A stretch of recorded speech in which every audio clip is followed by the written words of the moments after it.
Now, I know what you guys are thinking. Estics, why is Krenko Mob Boss so popular? Why is he the 4th ranked deck on EDH Rec? Let me tell you something, my friend. He is busted. And today I have a build showing off actually how strong he can be. Now, Krenko Mob Boss is actually super simple. Tap, add as many goblins as you have goblins. Now, this is an actually busted build because goblins are one of the most supported tribes in the game and actually are super strong. Let me show you the secret tech that actually takes Krenko to the next level. Now, goblins are actually one of the most supported tribes in the game that are going to have an important role in this deck. Starting off with Beetleback Chief. Now, Beetleback Chief, whenever it enters, it creates you 2 goblin tokens. Now, him being a goblin and having 2 goblins onto the field, that is 3 goblins for 1 summon, and it actually gives you a lot of power whenever he is summoned. And there's a ton of goblin cards that actually act just like this with the ETB. This is just the one that I like the most. So if you are looking for a specific goblin, you could use Goblin Matron to actually search for a goblin in your deck, acting as a goblin tutor for mono red. Super good, only 3 mana. Definitely recommend this card for this deck.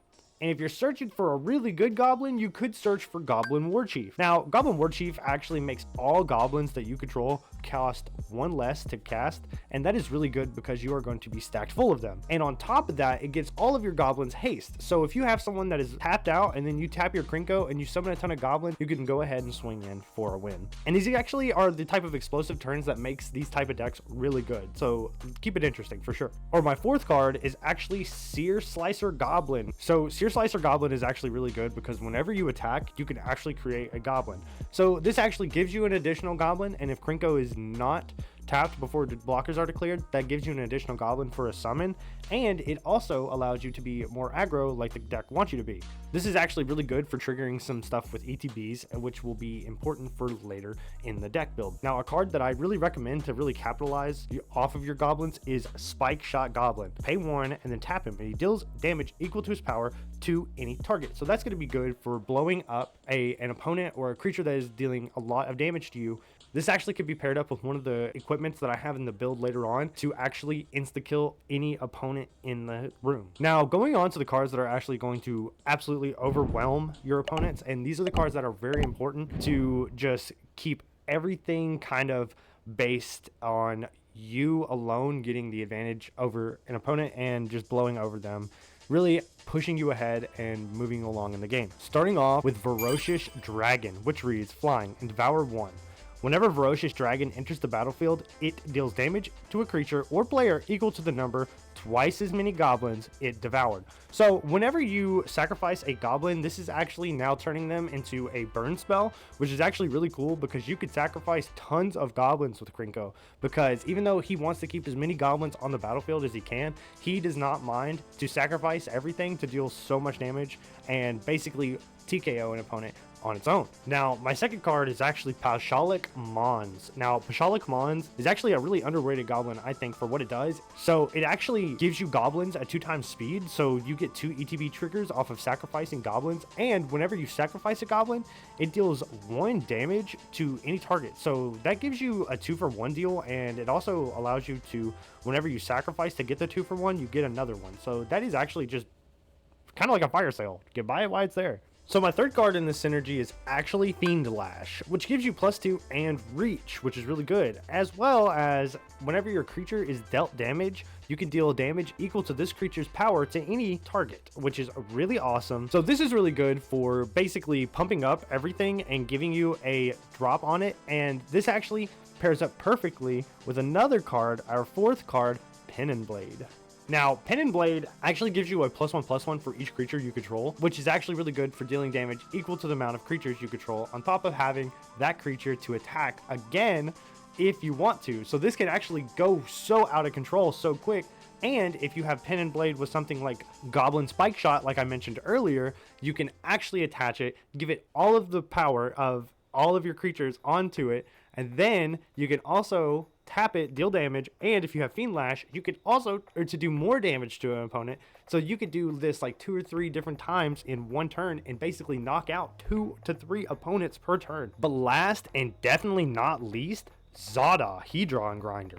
Such a good card, and it reads, whenever you cast an instant or sorcery spell that targets only Zada, copy that spell for each other creature you control that spell could target. Each copy targets a different one of those creatures. So Zada Hedron Grinder is absolutely insane for this deck, and whenever she's targeted, if you do something like a pump spell, it's going to be really good for all of your goblins, and that actually pairs up really nice with our next section. In this section, we are going to go over cards that are going to fuel your mob. Starting off with Involuntary Deployment, allows you to untap a creature and gain control of it, which is really awesome for Krenko, because whenever you untap him, you can actually tap him again and get his ability for a second time that turn, and for 3 mana, no less. On top of that, it gives you a treasure, which if you have Zada Hedron Grinder on the battlefield and you play Involuntary Deployment, you can actually copy this spell and make a ton of treasures on top of untapping all of your creatures, which is super solid. So moving on from those type of combos, there's a really good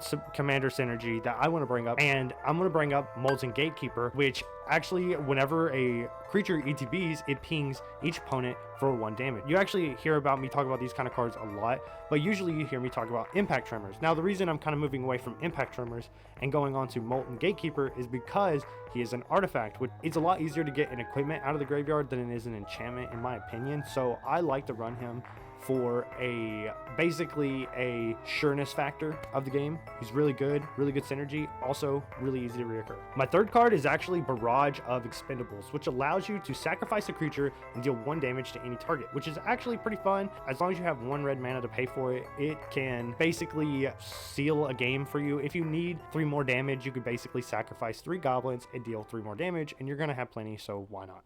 Now, my fourth card, Assault on Osgiliath, actually gives all goblins and orcs double strike and haste, which is really good for goblins in the first place, but it also allows you to get orcs out as well. So you actually get a token, even though it doesn't synergize that well with this deck. There's actually a lot of things that orcs can do that synergize well with goblins. So I recommend using this just to give all your goblins and orcs double strike and haste, and gives you another route to take with this commander. So my 5th card that I have for the main section of this build is actually Raid Bombardment. Now, Raid Bombardment is really good. You're getting a lot of small 1/1 creatures, so really capitalizing on them being small is the best option I think you can take, besides making them bigger. So either going one way or the other, it doesn't seem like it's a bad idea. I think that attacking and doing tons of damage is always important, and it could basically double up on just if you're attacking and they don't block, they deal damage themselves, and you could do stuff like getting double strike for your stuff to even double up on more damage. This is always really good. Now, this is actually my bonus section, the best section I think of everything. I love doing the bonus section. This is actually how to absolutely break all of these abilities that I just told you about, on top of them already being as threatening as they are. Starting off with my first one, City on Fire, which has Convoke, which is really good for goblins because there's a ton of them, and Convoke allows you to use creatures to pay for its mana cost. But this also triples the amount of damage dealt by a permanent, which is absolutely awesome. So if you are doing Raid Bombardment, all of your 1 damage that you're attacking with is now 3 damage, which is so good. So this card synergizes perfectly with this deck.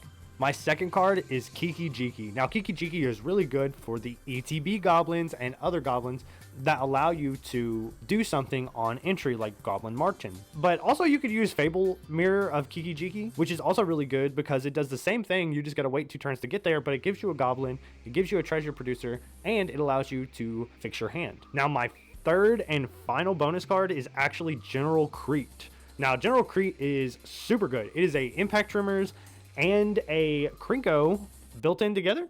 Whenever you attack with any amount of goblins, you get to create that many goblins, which is super busted for his second part of his ability, which is basically an Impact Tremors built onto it. So you basically get an Impact Tremors, a Goblin Generator, and a swappable Goblin Commander if you wanted.